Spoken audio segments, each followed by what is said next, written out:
While the world focuses on Red Sea, Ukraine, Gaza, there is a real implosion, and once in a several generations event that may be unfolding in the area next door to India. A nuclear armed state that wanted to eat grass is seeing its wish fulfilled.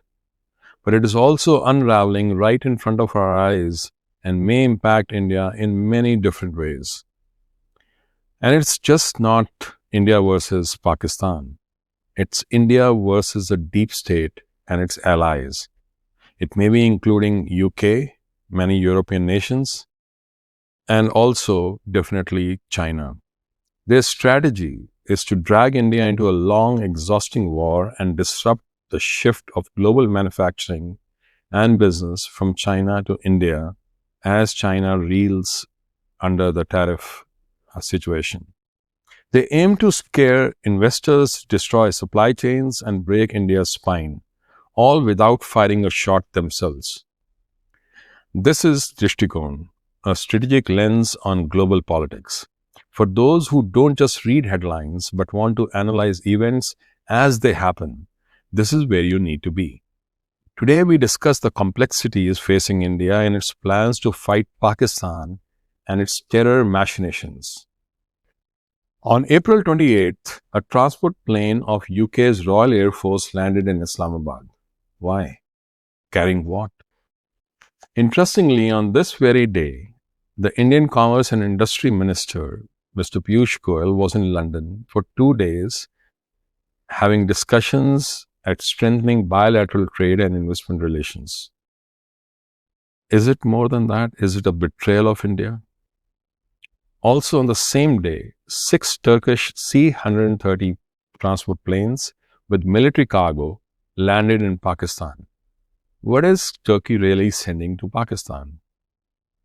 Meanwhile, China has sent 100 PL-15 missiles to Pakistan. How should we look at the war configurations emerging now? As the war clouds thicken on the Western Front, an ominous game is underway, not on the battlefield, but in the quiet, well-funded corridors of global influence. The World Bank just sanctioned $108 million for empowering women and girls in Khyber Pakhtunkhwa, Pakistan's terror-riddled northwest province. The same place that breeds cross-border infiltration, cradles anti-India terror camps, and now allegedly needs tourism infrastructure and rural roads. Tourism in Khyber Pakhtunkhwa. Really? While Taliban flags flutter across its porous borders and Pakistan shuffles its elite families to Australia and Canada ahead of a likely Indian retaliation post-Belgaum, someone in Washington and Geneva thinks now is the time to fund eco-tourist trails and rural accessibility in the most difficult tribal belt of the world's most dangerous region. Very interesting. It's not aid, you see, it's a facade, an obfuscation for Pakistan's ISI and terror network, for its terror machinations, and for war by another means. And while this geopolitical sabotage unfolds globally, look who's been busy in India. Sonia Gandhi, Rahul Gandhi, Priyanka Vadra, Jayaram Ramesh huddling with Progressive International, an NGO platform infamous for fomenting regime change operations in democracies under the guise of justice and equity. PI's playbook is simple. Use moments of war, chaos, and crisis to birth socialist revolutions controlled by globalist elites. They thrive where nations burn.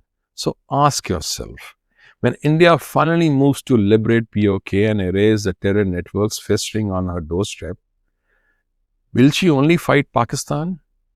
Or also the shadowy alliances of woke Western banks, radical NGOs, and dynasts waiting for Delhi to stumble and break? This war will not be fought just with missiles. It will be fought against narratives, against proxies, and against traitors disguised as saviors.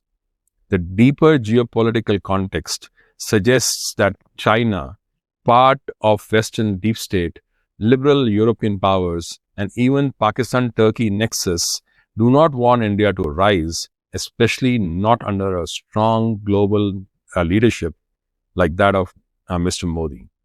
They fear India's increasing influence in the global south, shifting global supply chains from China to India, and India's growing defense self-sufficiency. Also, the Dharmic civilization assertion instead of the wider deep state alignment that they would have wanted. If they cannot dominate India, they would rather see it bled into paralysis.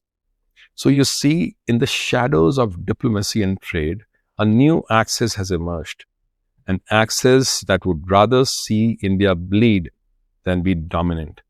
They would rather see war than peace in India, because a strong India means a weaker China, a cornered Turkey, and a decoupled Europe. So what is the strategy of the adversaries of India? Their ideal outcome would be trigger a limited war between India and Pakistan, push India into a prolonged conflict by helping Pakistan, overtly or covertly, and prevent India from responding decisively by raising everything from human rights to global order to rule of law arguments, and drain India's economy, kill its supply chain credibility, and create domestic unrest. What this gives is, it gives China breathing space for Taiwan.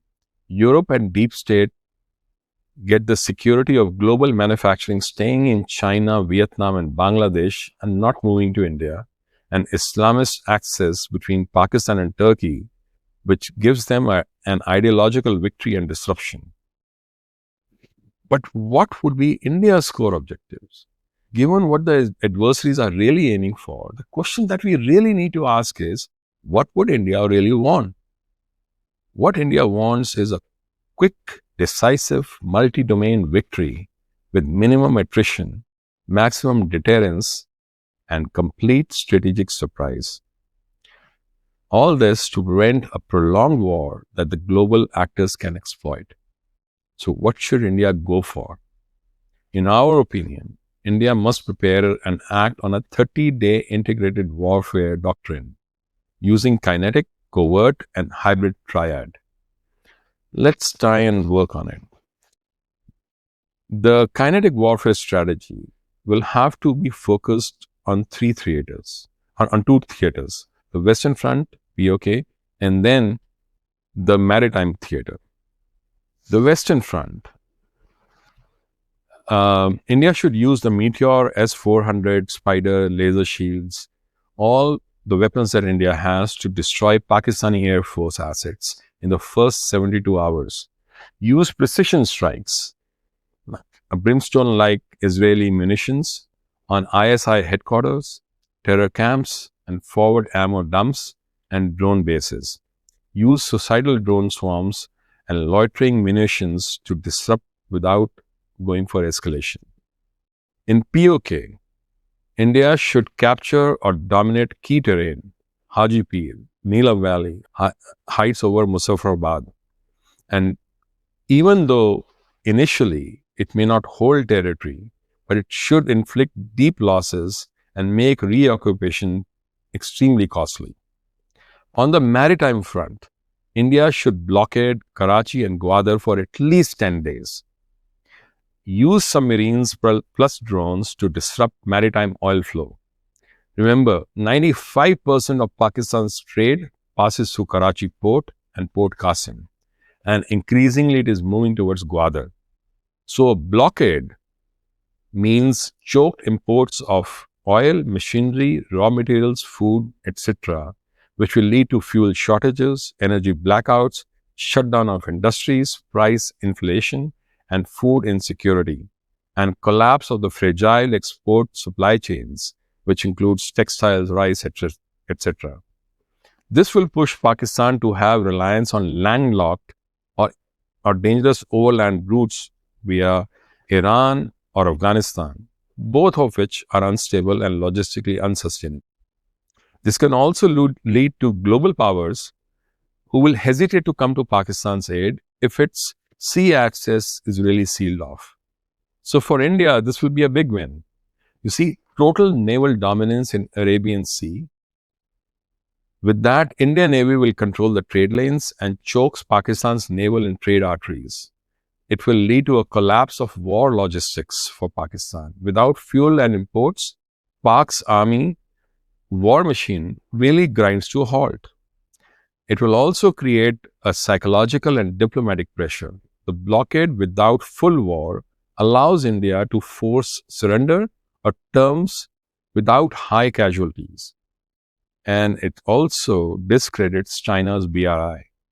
Blocking Gwadar deals a huge blow to China's Belt and Road credibility because India asserts dominance over the critical sea lanes. Now, let us introduce the component of the covert and asymmetric strategy. What would that mean? Number one, disrupt deep state supply lines. Leak the Western duplicity, which is ongoing and are rampant, by bringing out the support to terror proxies via NGOs. Use deep cyber and financial exposure operations to discredit UK-Pak-Turkey nexus. Expose Qatar and the London-based finance to jihadi networks. Also, activate Baloch and Sindhi networks. Give diplomatic cover to Baloch freedom movements. Use low-cost, high-impact intelligence operations to hit Pakistani gas lines, rails, and ports inside Balochistan. This will drain Pakistan's internal bandwidth. You see, using Pakistan's internal divisions to weaken the country from within by taking advantage of existing tensions between the different ethnic groups, political factions, and economic classes would deal a big blow. This would naturally speed up the breakdown of their already unstable power structure. These military strategies or tactics must be supported by communication strategy, espionage, and grey zone operations, which will include creating a counter-narrative operation which preempts the media organizations like BBC, Al Jazeera, CNN in their narrative warfare. India can use Israeli cyber networks for defense and narrative shaping. It can also leverage the diaspora, the influential Indian diaspora voices across major global centers like London, Washington, D.C., Brussels, and Sydney to articulate India's position, defend its sovereign interests, and build international support for India's territorial integrity through media engagement, policy advocacy, and community outreach programs. And then the economic defense. Strategically stockpile and proactively secure resources in advance to ensure continuous wartime availability. For example, crude oil and gas reserves for strategic energy independence, the critical semiconductor components and manufacturing inputs to maintain technology supply chains, also essential pharmaceutical APIs and raw materials for medical security. Implement parallel wartime economic measures to maintain industrial input or output and supply chain stability. Establish dedicated green corridor transportation networks and logistic hubs to ensure continuous manufacturing operations, protecting critical infrastructure from disruption, and also preserving essential economic activities while maintaining strict security protocols across industrial zones and transportation routes. Finally, India needs to build a surgical siege doctrine. What does that mean? India must not get into trench warfare. India must strike first, strike deep, strike clean. The first 10 days, India would need to destroy Pakistan's offensive capability. The next 10 days, it needs to dominate air and sea and disable ISI networks. Last 10 days, reveal and expose Western duplicity and force a negotiated endgame with strategic leverage. India's fight isn't just with Pakistan. It's a proxy firewall battle against those who fear a sovereign civilizational India rising with strength and clarity. The war must be fought with truth and steel, speed and precision, shock and silence, strategic silence. This isn't a war India wanted, but it's one India must win for peace, for sovereignty, for its rise as a nation and an economy that it richly deserves.